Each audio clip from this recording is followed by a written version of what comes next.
Hello, ladies and gentlemen, and welcome to the future of the water and wastewater industry and the careers that you didn't know about. I'm your host, Dave Kuzminski, and we are live again at the at Cave, which is the annual conference and tech vendor expo at the AquaTurf. And with us, a special guest, a colleague of mine for many, many years,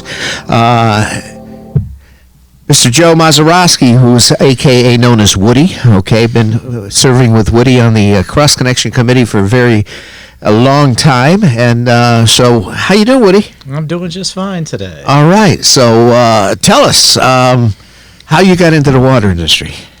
Purely by accident. I'd heard of an opportunity in the town of Wallingford when I was working in New Haven at the time. And I had a connection in with the personnel department who let me know that there was an availability. Signed up, took the test.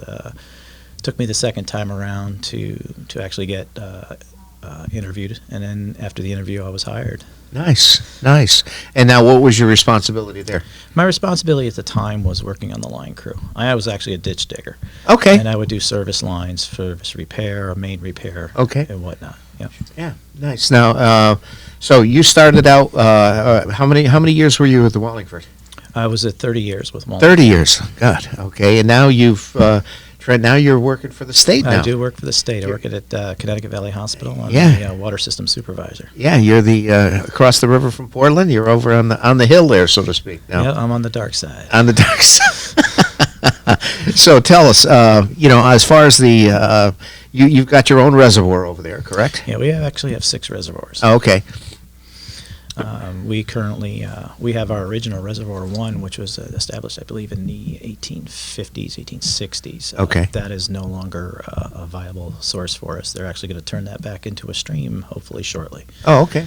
Nice. And we have our other ones. We have Reservoirs 3 and 4, which we call the Twins. Okay. And that's what services our water treatment plant. Okay. Now, how many customers are typically you serving? We are just under 3,000. Okay. So that's the whole hospital complex? That is a hospital complex. We also service the CJTS, which is DCF, and as well as the Solnet, which is also DCF. We also service them. Okay.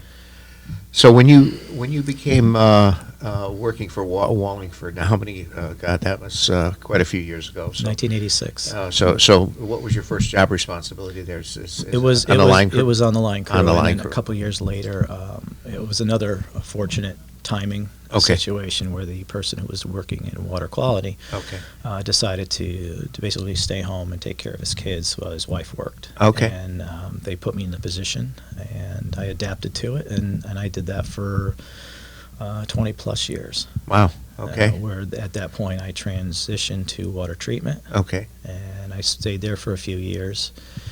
And water quality had a need again because the people that were there had left. So they called me back. So I went back to water quality for a few more years. Okay. And then finally finished up at the water treatment plant again. Okay. And retired at that point. Right. And then you got into the cross connection thing, too. Oh, well, the cross connection thing actually came once we did water quality. I was required to have a certified cross connection inspector and surveyor and tester license. Yeah. Yeah, as part of my job. Yeah, that's a. And I've had that license since 1990, I believe. Yeah, 89 or 90. I think that's about where I got it too. Yeah, around there. You go from there. So, anyway, so when you started out, you had no certifications. No. Okay. When did you start to get certified? Well, the first certifications were the cross connections at that point. But when I did go into water quality, I started to think about the distribution license first. Okay. Because if you're a licensed distribution operator, you could be on call. You could do things, for the town, and it gave you a little more freedom to act if you needed to act in the distribution system. Because I did work in both distribution. I did, but I was part of the whole treatment. Regime there. But then I went to school for the first class, probably about 90 and 91. Okay. And then I didn't pursue it because I got busy with other things. We started having kids. Right, and then right. at that point, I really didn't have time for school. Right. Once I transitioned back up to the treatment plant 27 years later, I went back to school and finished up all my classes and took the test, got certified as a Class 4 operator, an operator in training, put my time in, and then I became a full-time Class 4 operator. There you go. Wow, unbelievable. So, going from, obviously from municipality to the state, how is that different? They're both worked under government, and each government entity, whether it's municipality or state or federal, work on a different level. Okay. You see different levels of control, different levels of regulation that you do follow. But it's basically the same aspect of what I did back then. I have a little bit more freedom for what I need to do here. If I need to purchase something because it's an emergency, go get it. Yeah. In the lower, like in municipalities, sometimes you don't have that freedom to do what you need to do, and it becomes, call the finance director. Okay, that's get a it, PO. Right. Get 3 prices. Exactly, and I have the ability to go to my superiors and say, hey, look, this needs to be done. It needs to be done now. And we just had that situation. We just finished last night, so. Okay. We got the okay to do what we needed to do to get it fixed, and we were still able to get it done in a minimal amount of cost. Okay, well, that's what it's all about as Yeah. far as that goes. Over there. Now, as far as are you guys responsible for reading meters and all that kind of stuff? No, we don't service anybody but the hospitals and the school, but we do have meters in place to monitor if we need to. If we're searching for something of a high consumption, we can always go back and read meters. But we don't charge them. This is all state funded because it's a state funded hospital, state funded DCF, so it's all state funded. I see. So we don't have to read meters. Oh, okay. Well, then you don't have to bill. We do not have to. Nice. But do you do the cross connections up there too? Yes, I do. Oh, okay. With me and another gentleman who used to work in Wallingford, he works with me now, and he came up through the same ranks. Okay. So how many devices do you have over there? It's less than 100 per year. Okay. Yeah. RPs or both? A little bit of both, about 50-50, as opposed to about the 1,500 I used to do in Wallingford every year. So, different, but I do all aspects too. We also do we do the complete water treatment. We do cross connection. We do the water quality. We also maintain the distribution system too. So if I have a leak, I have to go out there with my crew. We have to dig it up, fix it, and everything else. So now we have the whole gamut. Now, are you responsible for source water protection and yes, watershed I take care of the service? entire watershed. Yeah, watershed. We have dams that we have to get inspected every, I believe, 3 to 5 years. And, Right. We do have a firm that comes out and does that for us, but we do have to contract that out and make sure that's all done. Sure. And we do maintain the dams. We maintain all the pathways, everything. Okay. All right. Now, as far as the, obviously, the watershed, and so how many acres do you have on that? It's a lot. Yeah. Now, is that primarily state forest considered? It is state forest. Okay. Everything that we have is primarily state forest. There is some private properties there, and there is some town property. Okay. But it's very well protected. It's sparsely populated. Right, so right. we do have a lot of control there. We do have if we have any issues at all, we know where to go. But we don't. The people that live out there are very responsible. They understand what the situation is. Well, that's Portland is kind of the same way. 90% of our watershed. I mean, even though we don't, our reservoir is only for emergency purpose. Now we buy most of our water from MDC, but 90% of our watershed land is state forest out there. So which the Mashamak State Forest. So we go out there. But I used to do all of that too. We go from there. So anyway, so nice. As far as now. Who governs? I mean, you go through the state.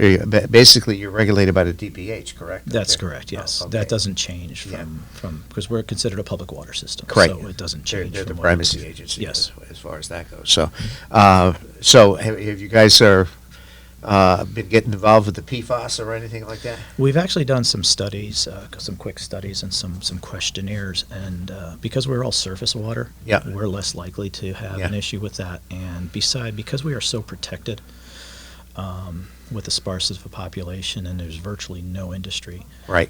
We're probably going to be in a lot better shape than most people. But again, until they enact anything where we have to actually go do some serious sampling and whatnot, we won't know because they still have to set a mark. Right. Well, again, I think that target's moving all over the place, depending on what state you're in and whatever. Yes, absolutely. As far as that goes, but it's out there. It's coming down the pike. So sooner or later, at some point we'll have to. We'll address it. We're going to have to deal with it. So absolutely. To go from there. So now, do you still live in Wallingford? I do. Yes. Oh, okay. So. Yeah, born and raised. Born and raised in Wallingford. Yeah. Okay. Yeah. Nice. So, all right. So, on a personal side, what's your favorite? What's your favorite or your hobby? Oh, I love golf. Golf. You can tell. So yeah. So, so you know your way to Portland pretty well.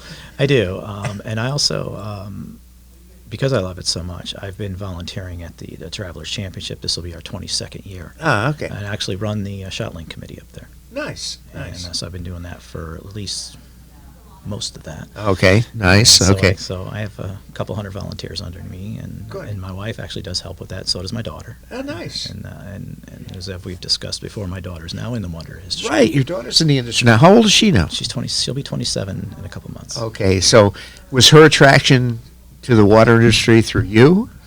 I think it may have been at some point, but that wasn't her first vision. She went to college for something totally different. Okay. And when she realized that it was probably not going to work for her, okay, she moved to the next best thing. Okay. And the work that she was doing, she was actually a pool person, so she understood water treatment and all that to start with. So she already had the concept of what water treatment was. And I sort of put a little bug in her ear and said, hey, there's opportunity here. We're losing operators. Yes. And we need operators. Yes. And female operators too, because they're looking to expand the industry. Sure. Anybody Diversity. can be an operator at all. Anybody can do it, and Right. it's you don't have to be a guy to do this. No. You just have to understand the concept, have some intelligence, Yeah. and be able to make decisions. And you certainly can do that. I mean, Yeah, absolutely. Absolutely. So has she enjoyed it as far as that? Yeah, I think she has. I think I was just talking to a couple of her supervisors who I know personally, obviously. Okay. Yeah. And they said that they're really happy with her work. Good. And she's a take charge person. She wants to get the work done. She wants it done right. That's good. And they love that. All right, fantastic. Well, we're going to have to have her come over to Portland and do a podcast in the studio. We would be happy to do that. On your way to the golf course. So on the. That's fine. Yeah. What out of the three courses, what's your favorite course? West or PGC or Corey? It's West. West. I just played Corey last year for the first time in probably about 20 years. Yeah. I used to play it when it first opened up. Yeah. And then with work and everything else, Yeah. and even now with work, just being so tied down with everything, it's kind of tough to get out and play. Yeah. But I do like to keep it local, so if I'm close by, Yeah. I like to jump on. But West is definitely my favorite. Yeah. Corey's tight. Yeah, it is. So forth. It definitely We got new owners up there now. So I know that. Yeah, we actually talked to the people up there last year. Yeah. They were talking about all the changes they made, what Yeah. they were able to do, and Yeah. it looks great. Yeah, I think they're it's- putting a lot of money into it. Yeah, I think it's definitely going to be an upswing. Well, as far as, in relation to the golf industry, I had talking with John, who owns PGC, and then his brother Kevin that runs West. Okay. Last year was the best year that they've had in 23 years, obviously with the COVID thing. People want to be out. Yeah. They absolutely want to be out, and I get that, because you can be outside, you can be free. Yeah. Well, and that's the thing. And, obviously because of that, he's been able to, put more money back into the course, and, the course is really looking good. Yeah, and I think that's the big thing is you build it, they will come, and they have to come to really see what a place it is, and it's a nice place. I do enjoy playing there. Yeah. Well, that's West. That's a par 70, correct? Yeah, that's the par 70. Then there's what I call the executive course, which is the par 60, I believe. That's what I call East. Okay. No, I'm sorry. No, it is. No, East. West is the executive. I get my East and West messed Right. up. No, but it is the PGC. PGC is the par 72. I Right. think. Right. Yes, that's what I call the big course. Yeah, As far as- I haven't played a little course, and it's got to be at least 15, 20 years itself. Is that right? Yeah, I've been. It's not easy to get out, and I normally play in tournaments Okay. because it's easy for me to take the day off, get a group of guys together. Okay, Yeah, let's yeah. go play golf, and it's Yeah, that's me too. I don't play on a regular basis. I'm one of those tournament golfers. Play 4 or 5 tournaments a year. Come give them my $150, and drink Well, beer, that's go. it. And I most of the time I just consider it a donation, but I get to play golf on top of it. So Yeah, so there's nothing that's wrong not with bad. that. It's not bad at all. So fantastic. So what's your favorite water industry memory? My favorite. Oh, that's a tough one. My old boss is going to like this one. It's cleaning the clarifiers up at Pog Pond. Ah, Just getting all suited up in our wetsuits. yeah. And being down there with the water, spraying water all over the place, Yeah, and yeah. cleaning those things up and laying down flat on a piece of plywood. That's probably my favorite. That's your favorite. That is Okay. my favorite. 'Cause I think Okay. it's the most challenging. That's the most challenging. Okay, so fantastic. So, what I've been asking everybody. Okay, if you could eat only one food for the rest of your life, what would it be? What would it be? Mac and cheese. Lobster mac and cheese. Lobster, man. Oh, okay. Good choice. All right, Woody. Lobster mac and cheese. All right, fantastic. Okay, so look, I'm sure it must have been gratifying to see your daughter come into the industry. It was the day she told me that she had signed up, and then she had an interview. I mean, it just kept building until she said, "Hey, I got the job," and then it's just like it was just you could not believe how happy that I am, and how well things are going right now. Oh, that's good. That's good. Good for her. And again, as both you and I know that you got security, and you've got in the industry, and we're always in need of operators. I had Wes Winterbottom on before, and we got to start filling the pipeline, and that's hence the premise of me doing this podcast is to get this thing out there and get it into high school students' guidance offices because where you and I are getting older, we're going to be Right. And I think people are starting to see the fact that we need tradesmen everywhere. Sure. Because tradesmen fell off because it was like you got to go to college, you got to go to college. Yeah. I mean, myself, I went to college for about a year and a half, just didn't like it. Yeah. And I went into work, and I'm doing fine. Yeah, well, not everybody's Suited for that. suited for college, Right. and I keep telling you, and again, as you said, when you with the work you were on the line crew, you didn't have a college, didn't have a college degree or anything like that, but you're gainfully employed, you're making a good living, and my God, it's just like you're 30 years with Wallingford, and how many more years do you think you got with the state now? 5. 5 more. Yeah. Okay. No, I've got it pretty much pinpointed down to You 5. got that now. So there you go. All right, kids. He's got 5 more years going there. So awesome. As you know, I'm a musician. So what's your favorite music? Classic rock. Oh, okay. Yeah, definitely. Any favorite bands?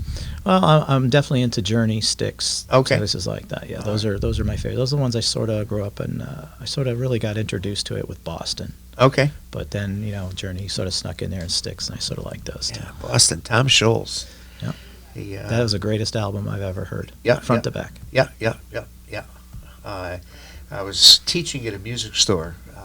This in Rocky Hill one time, and the owner of the music store, Tom Scholz, designed a distortion pedal, and they brought it down, and the owner of the store had to go up to Boston and bring him down. He had a signing thing, so I got to meet him. But that was a classic piece of hardware that very distinctive sound. Of course, Boston has a very distinctive Absolutely. sound. As No far as mistaking. No, you definitely knew. You definitely knew. So anyway, all right, fantastic. All right, Woody, thanks so much for coming over and chatting with me a little bit. And again, this is careers you didn't know about in the water industry. And good friend here, Mr. Joe Mrozowski, a.k.a. Woody. Okay.